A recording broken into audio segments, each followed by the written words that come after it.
They have brought honor and glory to the country by excelling in sports. Now, their mission is to spread the same grit, determination, and patriotism that enabled them to win more than just medals, and the champion's mindset that continues to make them resilient against all challenges in life. Please welcome Filipino taekwondo legend, Master Stephen Fernandez, swimming sensation Akiko Thompson Guevara via Zoom, and inspirational coach Noli Ayo also joining us via Zoom tonight. Sir Pen, thank you so much for coming here to the studio, and big shout out also to Coach Noli na kasama natin ngayon via Zoom dito sa ating LED. Hi Noli. Good evening, good evening Pen, good evening Anton. Dalawang kalbo ang guest mo ngayon, Anton. Mga pogi naman, mga pogi. Tingnan natin baka si Ma'am Akiko makasunod din. Okay, I'll start with Sir Pen since he made it all the way here to the studio.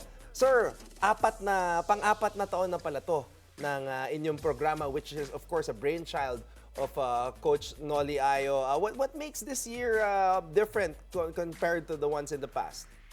It's true, it's the fourth installment of the OSLP Sports Leadership Program. And it's the first time it's being brought to the Visayas in Mandaue. And of course, we're looking forward to many other Olympians, sports leaders taking part in this endeavor again.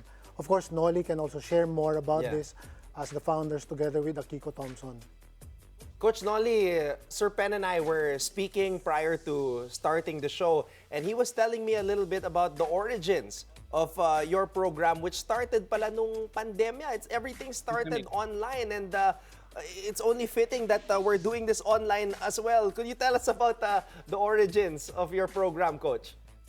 Yes, Ton, this really, the pandemic took away so many things, but it also contributed a lot of things. And one of the contributions that we really got is this, yung OSLP. I think around September of 2020, kami ni Akiko we're part of this community called Winning Still, where when we wrote essays about our reflections about the pandemic. And then when we were doing writing workshops, nag-usap kami ni Akiko na parang, Kicks, we are creating stories. Why not be intentional about it and spread more stories?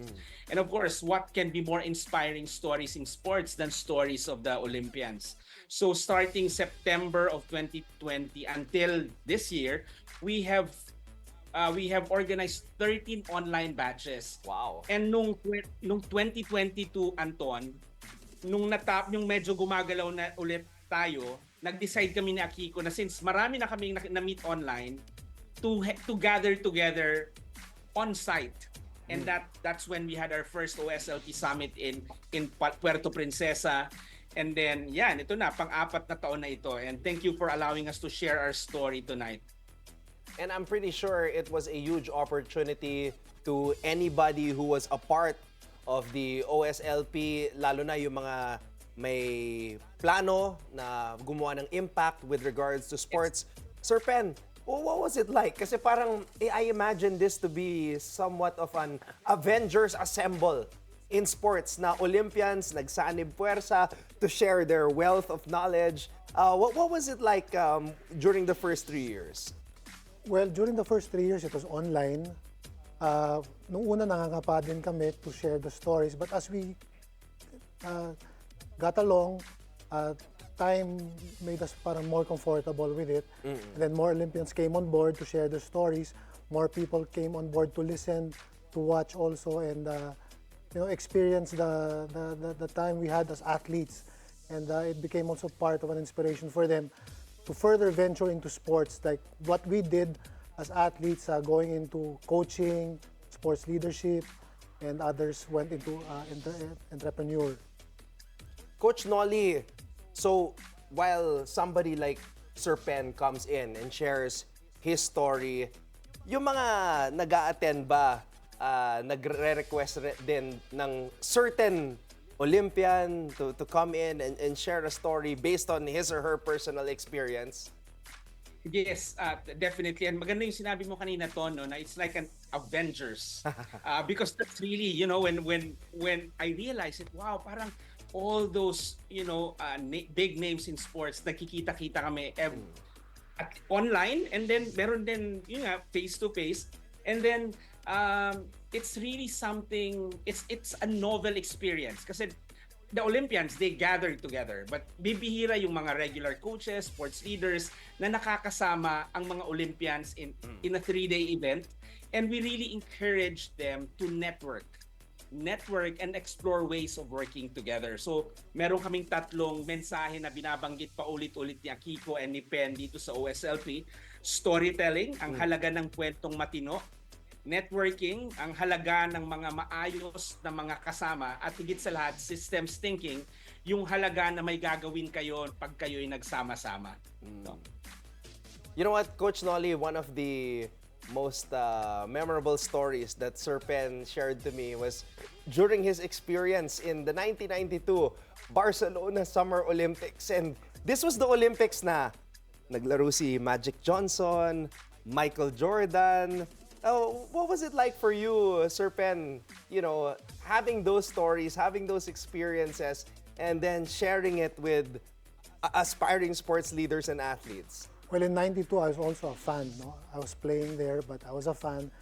And going into the OSLP, sharing these stories, you'd see the reactions also of the participants na you were there when we also, you know, these are our idols also going into, you know, the sport of basketball. And, you know, nakakatuwa because later on, you know, you see them smile, and, you know, it makes them more motivated to do their best in what they do as an athlete, as a coach, and also as a leader to inspire others even more.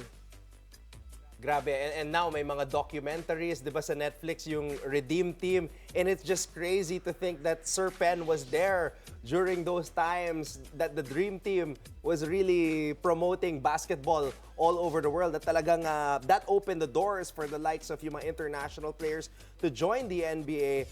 Coach Noli, ang ika-4 na OSLP is happening in June. Tama po ba sa Mandaue? Yes, June 19 to 21, Anton, in Mandaue City. So our partner is the LGU of Mandaue, and our host school is Sacred Heart School Ateneo de Cebu.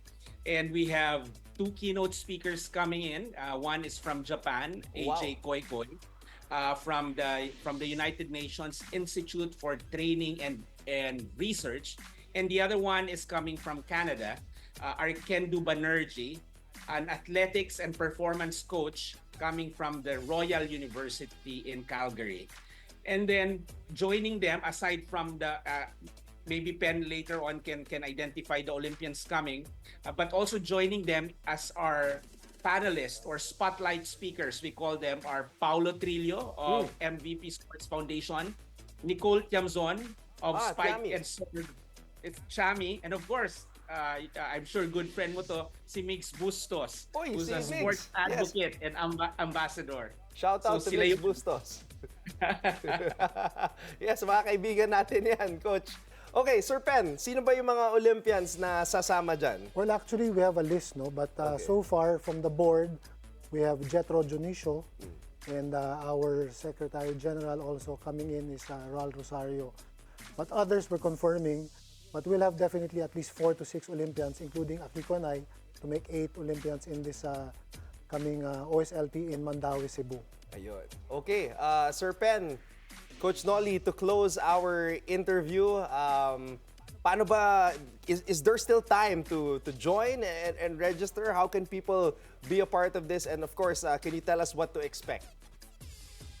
Yes, of course, the OSLP Summit is really for coaches, sports leaders, those whose heart and passion for sports and in community building. You can reach out to us via Messenger, via Facebook, and this is really gonna be a 3 days of inspiration, storytelling. The heart will be the stories of the Olympians. It is an opportunity also to connect with other sports leaders inside and outside the country, and more importantly, through the help of the Philippine Sports Commission and our partners MVP Sports Foundation and Smart Sports, we will be able to help fund potential sports projects for the community. So ito yon, pipiliin din namin yon in the process, sino yung mga pwedeng matulungan through the activities that we have prepared in the summit on June 19 to 21. Sir Pen, anything you want to add? We hope to see everybody in the summit, and one of these days, maybe Coach Noli, we can have Anton as well join us in the summit. Yes, please, Anton, ha? Ilista natin yan. Oh, gagayahin ko lang yung mga idol ko katulad ni Gretchen Ho. Si Gretchen Ho, 'di ba? Ano rin, nag-share din siya ng kanyang mga stories. Nakadalawa na siya, Anton. Nakadalawang summit. Nakadalawa na. Okay, all right. Coach Noli, thank you so much. It's good to have you on the show. And of course, Thank you, Anton. Sir Pen, Thank you. I will see you again very soon. And we'll have you soon also in the summit, one of these days in the future. Yes, sir. Yes, sir. Thank you. Thank you so much.